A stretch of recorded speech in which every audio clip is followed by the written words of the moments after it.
आज तक न्यूज़ के मुअज़्ज़ज़ नाज़रीन अस्सलामु अलैकुम। मुअज़्ज़ज़ नाज़रीन इकराम, इससे पहले आप इस कहानी की 61 सुन चुके हैं। अब किस्त 62 मुलाहिज़ा फरमाए।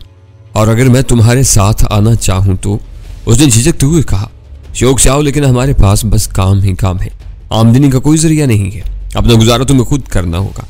फिर हम वहां से बहुत उजलत में रवाना हुए थे। अजीज हमारे साथ नहीं था, उसका चौकीदार उस वक्त भी कोठरी में बेहोश पड़ा हुआ था। रक्षी उस मामले में अजीज से कई गुना बेहतर साबित हुई और रास्ते ही में एक जगह उतर गई।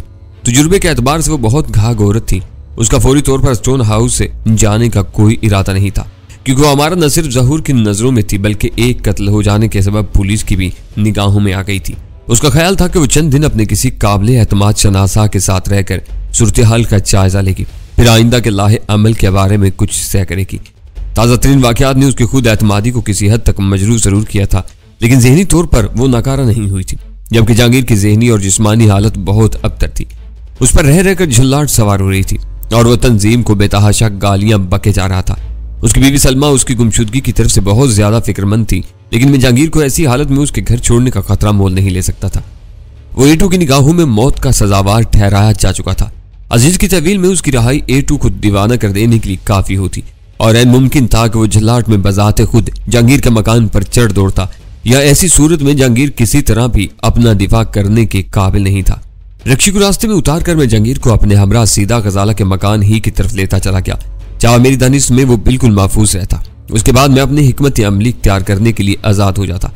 घर पहुंचने पर सबसे पहले गजाला के बाप से सामना हुआ। उसने जहांगीर के बारे में सवालात की बौछार कर दी। ये जहांगीर है, मेरा बहुत पुराना और जिगरी दोस्त। मैंने संजीदगी के साथ कहा, यह कम अज कम आज की रात यहीं गुजारेगा। कर्नल जवार ज़ैदी की आंखों में बेपनाह तजस्सुस और सवाल नाच रहे थे, लेकिन मेरे खुश्क अंदाज ने उसे वहां से टल जाने पर मजबूर कर दिया। ये तुम मुझे कहां ले आए? तखलिया होते ही जहांगीर ने सख्ती से मेरा बाजू थाम कर सवाल किया। परेशान होने की जरूरत नहीं, अपने घर लाया हूं, यहाँ तुम महफूज रहोगे। मैं नरमी से कहा, मगर मैं अपने घर जाना चाहता हूँ, अपने घर। वो मुझे झंझोड़ते हुए बोला, तुम सुन रहे हो? वहां सलमा का बुरा हाल हो रहा होगा, होश में रहो। मैंने सख्त लहजे में कहा, मुझे सलमा की परेशानी का इल्म है, मैं उससे बात कर चुका हूँ और अभी उसे बता दूंगा कि तुम बाहिफाजत मेरे साथ मौजूद हो, बल्कि उसे भी फौरी तौर पर घर छोड़कर कहीं और मुंतकिल होना होगा। वो सर झुकाकर खामोश हो गया और मैं उसे हमरा लिए अंदर चल दिया। मैं जहांगीर को कमरान के कमरे में ले जाना चाहता था, लेकिन वो फौरी तौर पर सलमा से बात करने के लिए बेचैन हुआ जा रहा था, लिहाजा मैं उसके हमरा वहीं ड्राइंग रूम में बैठ गया। लाइन मिलते ही दूसरी तरफ सलमा की कर्ब आलूद भराई हुई आवाज सुनाई थी। शायद वो अपने शौहर के बारे में किसी अच्छी खबर की उम्मीद में फोन ही से लगी बैठी थी। मैं डैनी बोल रहा हूँ सलमा, मैंने ठहरे हुए लहजे में कहा। जहांगीर बिल्कुल सही सलामत मेरे साथ मौजूद है, तेरा शुक्र है खुदाया। उसकी तशक्कुर अमेज आवाज सुनाई थी। मेरे तो कान तरस गए थे ये खबर सुनने के लिए, मगर वो घर क्यों नहीं आए? मेरी बात तो करा दो उनसे। जहांगीर ने मेरे हाथ से रिसीवर छीन लेना चाहा, लेकिन मैंने उसे परे धकेल दिया और माउथ पीस में बोला, वो खुद तुमसे बात करने के लिए बेचैन है, लेकिन मैंने उसे रोका हुआ है। वो कुछ दुश्मनों के हत्थे चढ़ गया था, फिलहाल उसे उनके चुंगल से निजात मिल गई है, लेकिन अभी खतरा दूर नहीं हुआ है। वो दोबारा उसे घेरने की कोशिश कर सकती है। तुम फौरन अपने किसी अजीज के यहाँ मुंतकिल हो जाओ, खतरा टलते ही जहांगीर तुमसे आ मिलेगा। ये कहकर मैंने रिसीवर जहांगीर को थमा दिया। मुझे हैरत थी कि बाहिमी नाचाकियों के बावजूद उन दोनों के दरमियान जज्बाती गुफ्तगू का दुरानिया खासा तवील था। मुझ जैसे अमली आदमी के लिए वो तमाम गुफ्तगू बिल्कुल गैर अहम थी, मगर मैंने ये बात जरूर नोट की कि जहांगीर ने अपनी बीवी को मेरे मशवरे पर हर्फ बहरफ अमल करने की हदायत की थी। जहांगीर को उसकी नई कामगाह यानी कामरान के कमरे में छोड़कर मैं वापस लौटा तो गजाला मेरी मुंतजिर थी। घर में दाखिल होने के बाद उससे मेरा सामना ही नहीं हुआ था।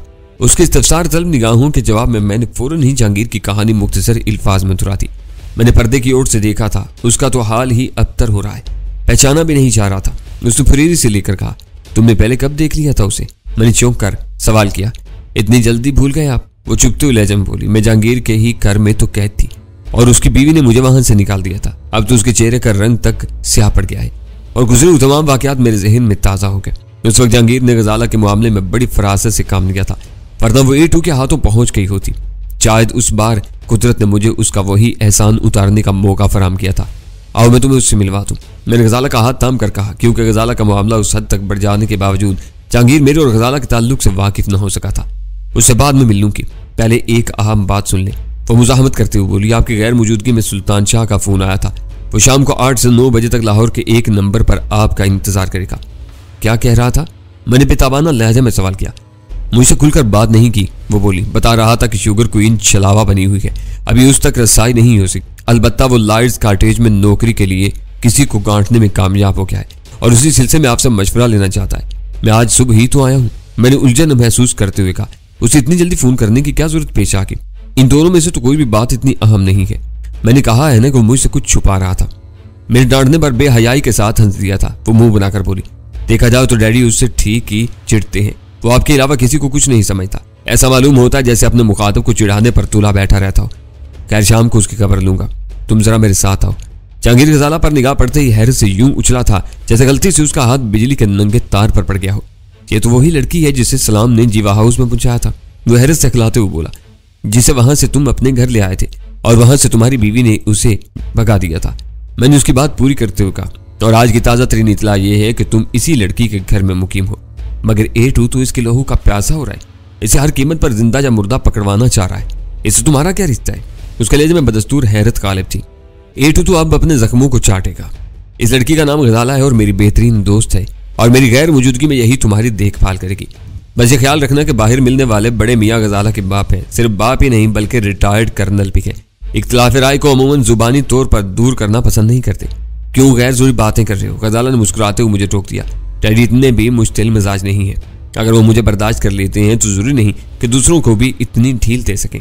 इस तारुफ से मैं जिस नतीजे पर पहुंचा हूं उसकी बुनियाद पर मुझे तुमको मुबारकबाद देना चाहिए। जहांगीर ने मुस्कुराते हुए मानी के लहजे में कहा, तुम्हारा इंतखाब वाकई काबिल-ए-तारीफ है। सलमा सुनेगी तो उसे बहुत खुशी होगी कि उसने नादानिस्ती में तुम्हारी होने वाली बीवी की मदद की थी, लेकिन तुम इन्हें इस मार धाड़ में कहाँ उलझा बैठे। किसी से जिक्र न करना, मैंने सख्ती के साथ कहा। जब तक A2 का किस्सा खत्म नहीं हो जाता मैं गजाला के बारे में पूरी राजदारी बरकरार रखना चाहता हूँ। चलो कुछ दिन और सही। वो हंसकर फराक दिलाना लहजे में बोला, मुझे इस बात की खुशी है कि तुमने अपनी बेलगाम जिंदगी को एक रास्ते पर डालने का फैसला कर लिया है। अभी हम सिर्फ दोस्त हैं, मैंने जोर देकर कहा। वक्त आने पर देखा जाएगा कि हमारे दरमियान कहाँ तक मुफाहमत मौजूद है। अभी तक तो गजाला ने हर जगह मेरा साथ दिया। अच्छी शिकम सर्द होने के बाद सलमा से होने वाली गुफ्तगू ने जहांगीर के असाब पर खासा खुशगवार असर डाला था। फिर वो गजाला के सामने खुद को बहुत ज्यादा शाइस्ता और खुश मिजाज जाहिर करने की कोशिश भी कर रहा था।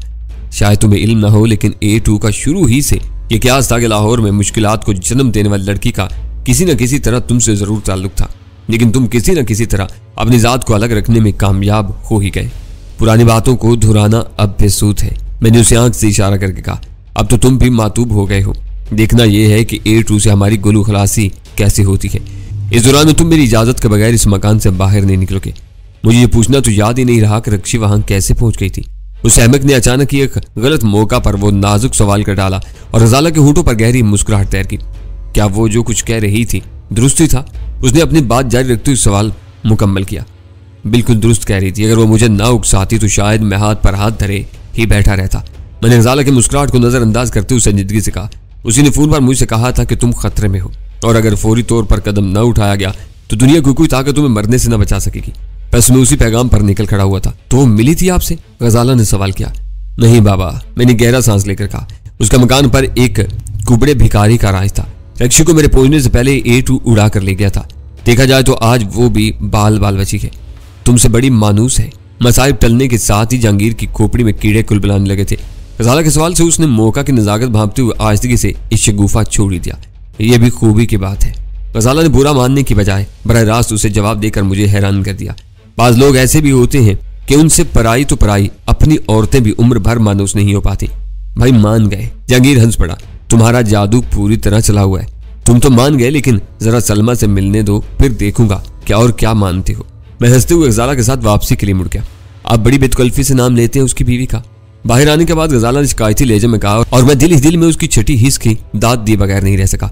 ये और बात है कि मेरी अपनी सर्दमहरी की बिना पर सलमा से मेरा कोई गैर इखलाकी राब्ता इस्तवार नहीं हो सका था, लेकिन मेरे और उसके दरमियान कुछ ऐसी नोक-झोंक होती ही रहती थी जो किसी भी वक्त बढ़कर ऐसे पैराए में बदल सकती थी जिसे जहांगीर हरगिज बर्दाश्त न करता।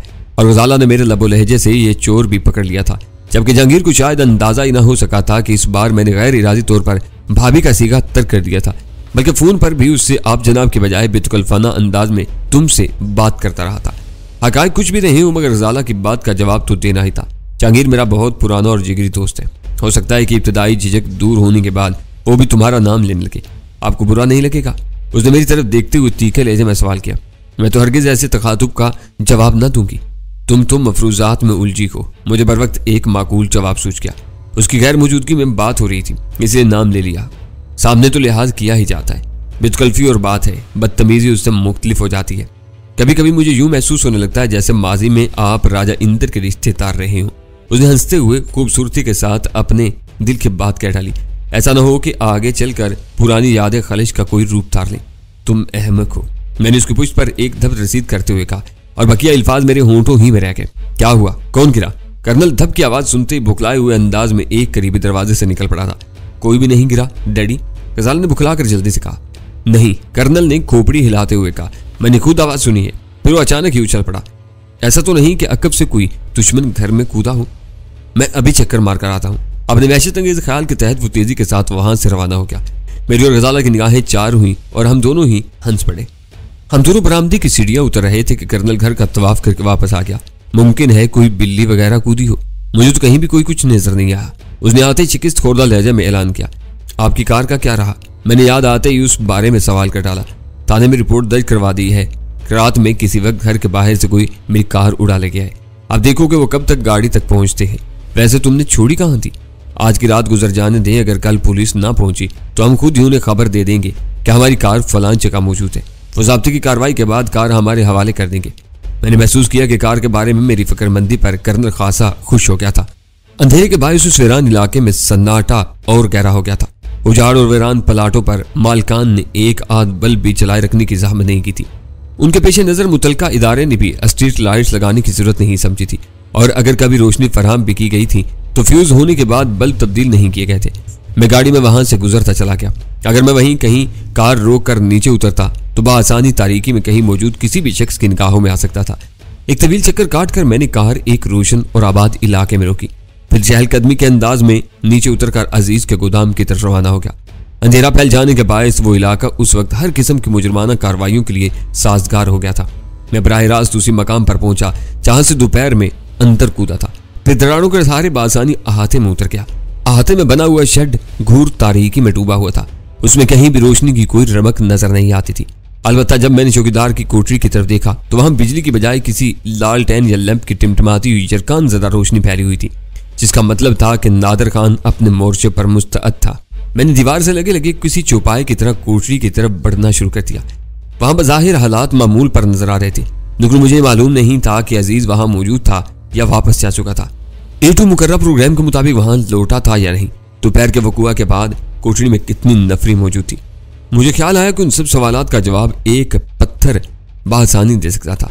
मैंने अपनी जगह रुक कर एक पत्थर उठाया और पूरी कुव्वत के साथ दूर उफ्तादा कोठरी की तरफ उछाल कर अपनी जगह दुबक गया। चंद सानियों बाद पत्थर गिरने की आवाज आई और उसी के साथ टूटे हुए आयनी ड्रमों के अकब से एक ताकतवर टार्च रोशन हुई। रोशन दायरा चंद सानियों तक फाटक के रुबजार में तीनता रहा और फिर वहां दोबारा अंधेरा फैल गया। हैरत की बात यह थी कि कोठरी में किसी किस्म की कोई नकलो हरकत नजर नहीं आ रही थी। मैं पेचकदमी तय करके अंदाजे कायम करने की कोशिश करने लगा। गोदाम के चौकीदार नादर खान से दोपहर में मेरा सामना हो चुका था। वो दलेर, ताकतवर और वफादार जरूर था, लेकिन उसमें जहानत की कोई अलामत नहीं मिल सकती थी। जो मैं ये समझ लेता कि वो अपने तौर पर कोठरी छोड़कर नामालूम दुश्मनों के खिलाफ ड्रमों के पीछे मोर्चा सन था। वैसे भी मुझे उसके पास डंडे के अलावा कोई हथियार नजर नहीं आया था। किसी आहट पर एक गैर मुसल्ला शख्स की तरफ से टार्च का चमकाया जाना सरीहन खुदकुशी के मुतरादिफ था। उसकी कमीनगाह की निशानदेही होने पर आने वाले बहुत आसानी के साथ उसे घेर कर मौत के घाट उतार सकते थे। फिर वो अजीज भी नहीं हो सकता था। सजा के खौफ में मुबतला होने के बावजूद वो A2 से बुरी तरह खाइफ था।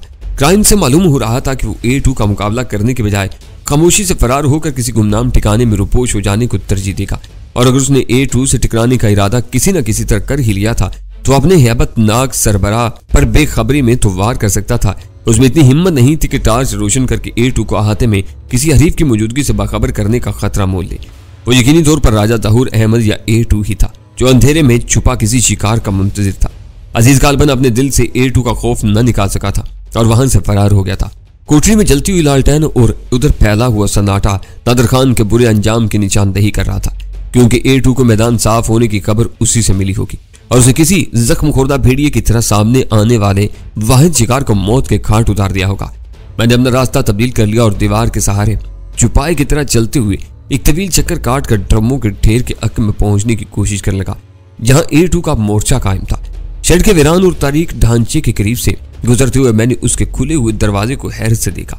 शायद वहां की तलाशी लेने के बाद गुस्से और मायूसी के आलम में दरवाजा खुला ही छोड़ दिया गया था। दरवाजे के करीब से गुजरते हुए मेरे कानों में एक मध्यम सी इंसानी आवाज आई और मेरे कान खड़े हो गए। मैं पिस्तौल हाथ में लेकर सीने के बल जमीन से चिपक गया। ये रात बड़ी भयानक नजर आ रही है। कान लगाकर मैं अंदर से आने वाली आवाज सुनने में कामयाब हो ही गया। बोलने वाली की आवाज से दहशत झांक रही थी। ना जाने उस वीराने में किस कदर खूनरेजी होने वाली है।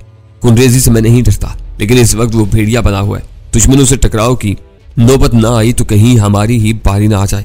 उसकी नजरों में हम जैसों की कोई वक़्त नहीं है। दूसरी आवाज इस कदर मुबहम थी कि शिकस्ता फिक्रों के दरमियानी अल्फाज में महज क्यास के सहारे ही पूरे कर सका। काम करो काम। पहली आवाज उपरी। हमें उसको शिकायत का मौका नहीं देना चाहिए। काम तो हो ही रहा है, फिर हमें तो अगली हदायत तक यहीं रुकने का हुक्म मिला है। लगता है कि राज यहीं काली होगी। मुसीबत तो ये है कि सिगरेट तक नहीं सुलगा सकते। वो बाहर से दिया सलाई के चोले की रोशनी देखते ही तीर की तरह उतर आएगा और सारे वक्त ये लाश यहीं हमारे सीने पर मूंग तलती रहेगी। पहले की आवाज हसरत ज़दा सी थी। ये भी नहीं हो सकता कि इसी को बाहर डाल दें। तुम पेट्रोल के टीन भूल रहे हो। मेरा ख्याल है कि वो इस शेड को आग लगाने की नीयत से आया था। शोलों से घबराकर जो भी बाहर निकलने की कोशिश करता उसे हमारी गोलियां चाट जाती, लेकिन यहाँ तो मैदान ही साफ मिला। हम गैर जरूरी बातें कर रहे हैं, ऐसा ना हो कि वो उकता कर यहीं बाहर आ बैठा हो। पहले ने शायद चौंक कर कहा था, तुम डरा ही देते हो, ठहरो मैं जायजा लेकर आता हूँ। दूसरे की आवाज के साथ खौफजदा सी हंसी भी सुनाई दी। फिर सन्नाटा छा गया। शायद वो बेआवाज कदमों से चलता हुआ बाहर आ रहा था। मैं इन दोनों की गुफ्तगू सुनने की कोशिश में दरवाजे के बिल्कुल करीब ही पहुंच चुका था। आवाजें मौकूफ होते ही मैंने घुटनों और कोहनियों के बल तेजी से पीछे सरकना शुरू कर दिया। इस वक्त मेरा जहन तेजी के साथ काम कर रहा था।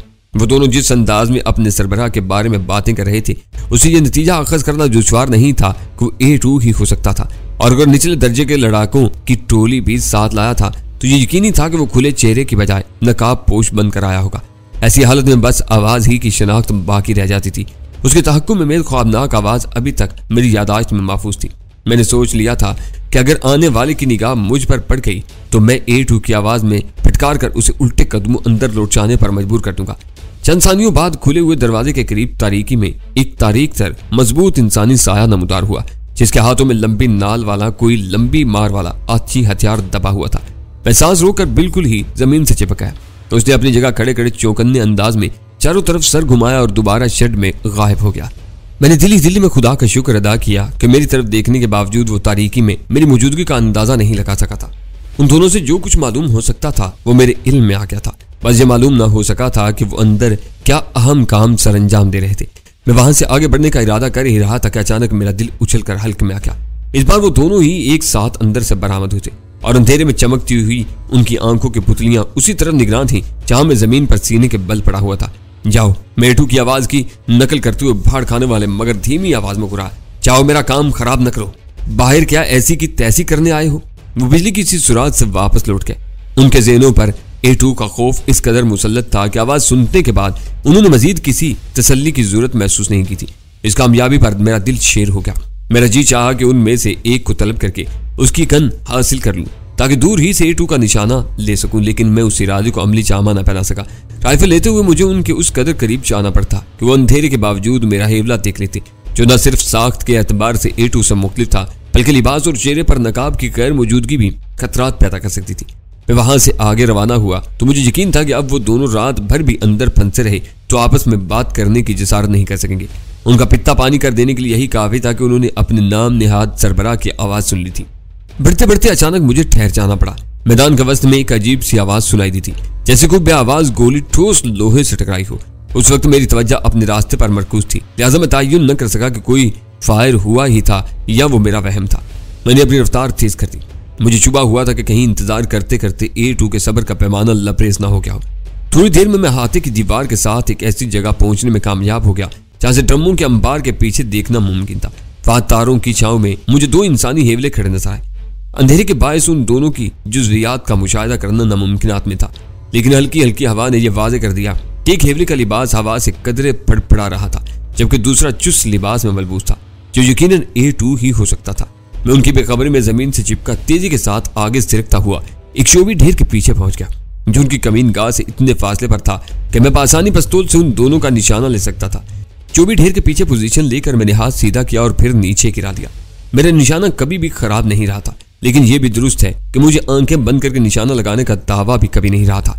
उस अहाते में उनकी नफरी जो भी रही हो, कम से कम 4 मेरी निगाहों में आ चुके थे और मेरा निशाना खता होने की सूरत में बहुत दिलजमी के साथ मुझे घेरने की कोशिश कर सकते थे और उनको मेरे पिस्तौल की महदूद रेंज के मुकाबले में कम से कम 2 राइफलों की बर्तरी जरूर हासिल थी। मुझे एहसास हुआ कि मैंने अजीज की दिलचकनी करके अक्लमंदी नहीं की थी। अगर कम से कम उस रात के लिए अजीज को साथ मिला लेता तो इस वक्त तन्हाई का एहसास किए बगैर उन्हें 2 मुख्तलिफ समतों में उलझाया जा सकता था। लेकिन अब मेरे लिए वापसी का कोई रास्ता बाकी नहीं रहा था। 12 घंटों की कलील मुद्दत में A2 तीसरी बार मेरे सामने था और इस मौका को महज मुतवक्का नाकामी के खौफ से जाया करना मेरे नजदीक हमाके से कम ना होता। मैंने दोबारा हाथ सीधा किया, अंधेरे में चुस्त पोश साए का निशाना लिया और ट्राई कर दबा दिया। हौलनाक बारूदी धमाके के साथ दहकता हुआ शोला अंधेरे में निशाने की तरफ तैर गया और यह देखकर मेरा दिल खुशी से बिलियों उछल पड़ा कि धमाके की आवाज A2 के कानों तक पहुंचने से पहले मेरी चलाई हुई गोली ने उसे चाट लिया था।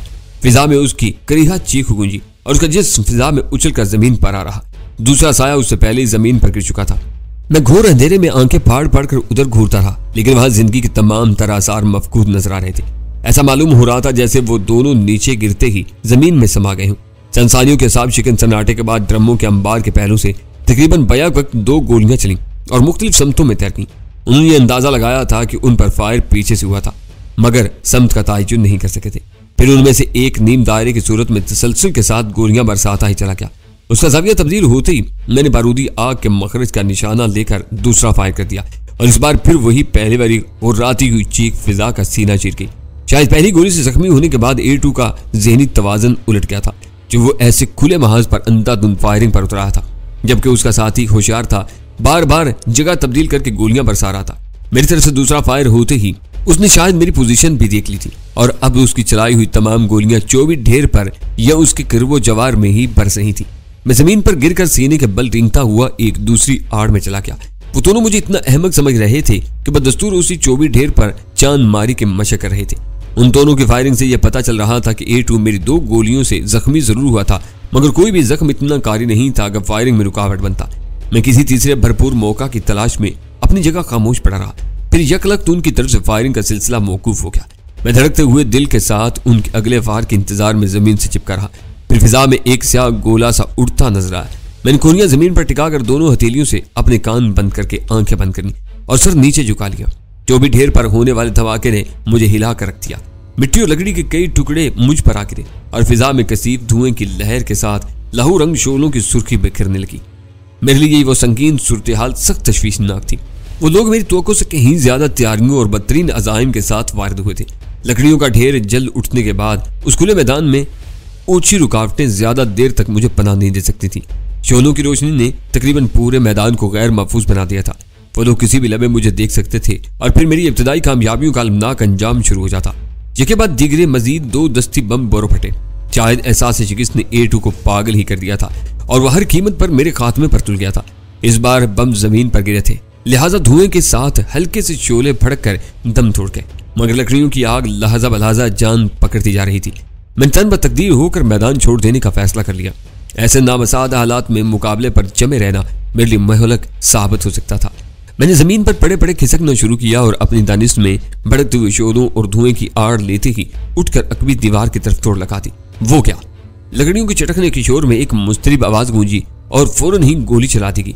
उस वक्त मेरे पास फरार के अलावा कोई चाराकार नहीं रह गया था। दस्ते बमों, राइफलों और दूसरे आची हथियारों की भीड़ में 4 हरीफों के साथ मैं तनहा कितनी देर तक टिक सकता था। उस वक्त मेरी तमाम तर कुव्वत पिंडलियों में सिमट आई थी और मैं तेजी के साथ दाएं बाएं बल खाता हुआ भाग रहा था। पिस्तौल अब मेरे लिए बेकार हो चुका था, लिहाजा मैंने उसे जेब में डाल लिया था। उन दोनों ही ने फायरिंग शुरू कर दी थी। मेरे सितारे यावरी कर रहे थे कि मैं उनका निशाना बने बगैर दौड़ते हुए उनकी फायरिंग रेंज से बाहर निकल गया और उनकी चलाई हुई गोलियां पीछे रह गईं। उनमें से किसी एक के दौड़ते हुए कदमों की धमक मुझे सुनाई दे रही थी और मेरी और उसकी रफ्तार में जमीन आसमान का फर्क था। मैं अपनी बका के लिए जान बचाने के लिए भाग रहा था और वो मेरा खून बहाने के लिए। जब तक किसी भी अमल के पीछे जज्बे की शिद्दत ना हो, अमल मिसाली नहीं बन सकता। ये ख्याल उन गंभीर लम्हात में भी मेरे जहन में उतर आया। हाँ, A2 अगर दौड़ लगाने के काबिल होता तो शायद वो मुझे आ लेता, क्योंकि मेरी जात से उसकी नफरत इंतहा को पहुंची हुई थी, जो उसकी रफ्तार के लिए ताजियाने का काम करती। रुको वरना चीथड़े उड़ा दूंगा। भारी कदमों की गूंज में पीछे से कुछ चीखा, लेकिन मैंने उसकी एक न सुनी। दीवार अब मुझसे महज चंद गज दूर रह गई थी। फिर शायद उसने एक और बम उछाल दिया। मैं गोली की जद से निकल चुका था तो भला दस्ती बम कहाँ मुझ तक पहुंचता, लेकिन धमाका इतना शदीद था कि मैं भागते भागते मुंह के बल जमीन पर जा गिरा। दहाने और चेहरे को बदतरीन जख्मों से बचाने के लिए मैंने गिरते गिरते हथेलियां जमीन पर जमा दी और उन्हीं के बल कई फुट तक घसीटता चला गया।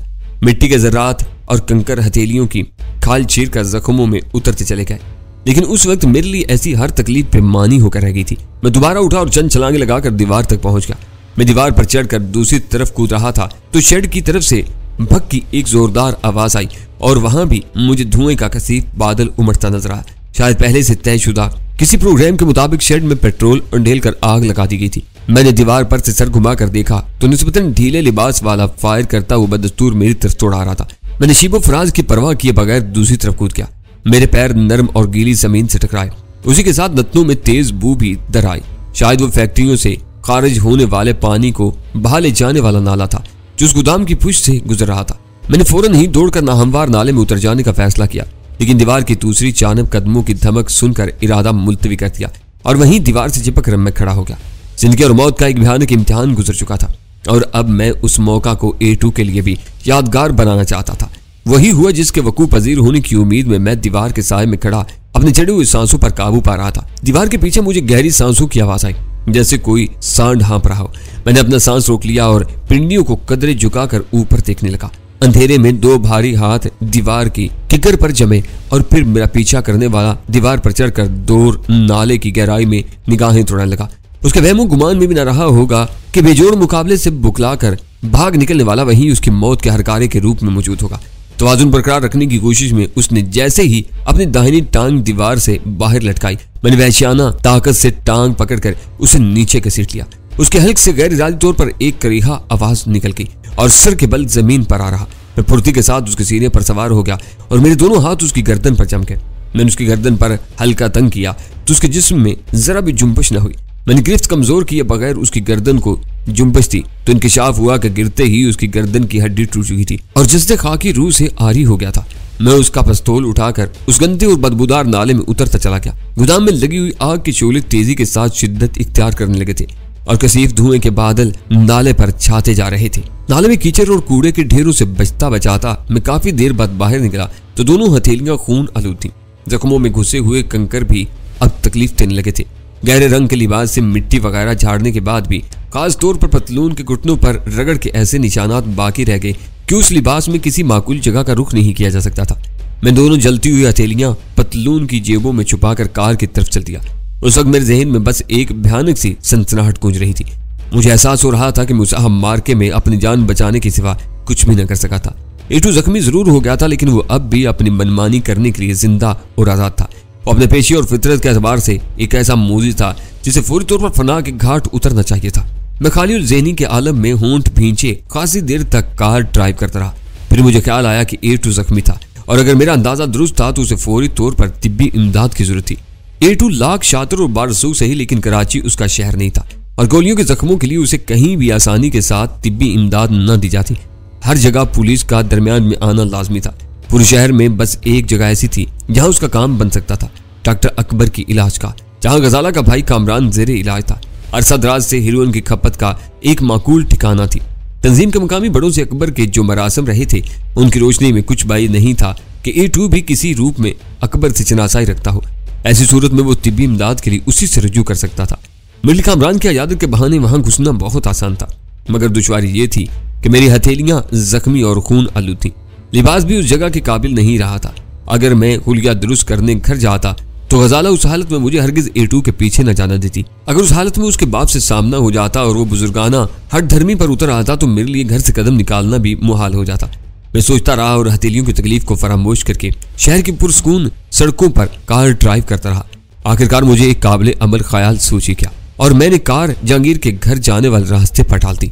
जहांगीर गजाला के यहाँ रुपोश था। सलमा को मैं जल्द अज जल्द घर छोड़ देने की हिदायत दे चुका था और जहांगीर के मुलाजमीन मुझे अच्छी तरह पहचानते थे। सबसे आसान सूरत यह थी कि मैं वहां पहुंचकर अपने जख्म साफ करता, फिर अपनी और जहांगीर की यकसां जिसामत का फायदा उठाते हुए दस्तानों समेत उसका कोई अच्छा सा लिबास सेबतन करके A2 की तलाश की मुहिम में अकबर के ठिकाने की तरफ रवाना हो जाता।